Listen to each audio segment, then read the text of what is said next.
So, your boss has a J preference. What can you do? How can you make your life, their life, a little bit simpler and easier? Well, here are 3 tips for exactly that.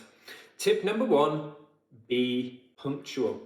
Now, if you've got a P preference, turning up 30 seconds a minute late for the meeting doesn't really seem like a big deal, particularly if you've got something really useful to contribute to the meeting. Your J manager will notice this. Aim to be 1 or 2 minutes early if you possibly can. It's a very, very small thing for you. It will make a big difference for them. Tip number 2 is about thinking about the balance between work and play. People with a J preference really like to get their work finished before they do any playing at all. Now, as a P preference, you may well know that actually taking a bit of a break partway through something helps you get your energy back up.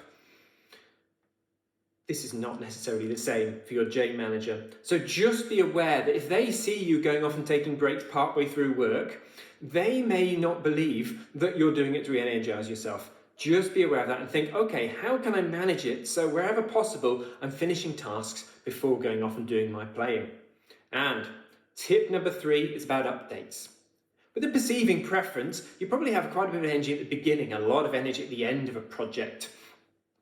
This will mean that often in the middle time, you may not necessarily have a lot to kind of report back in because you're waiting on information, you're reflecting on things. J managers and bosses love a good update. So just drop into your calendar on a Friday, just send an email to my boss or manager talking about this ongoing project and just give them a little bit of update on how things are going. They will really appreciate it, and it will mean that they don't come and chase you and ask you for quite so many questions. So there you have it, 3 hints and tips for what you can do if your boss is a J.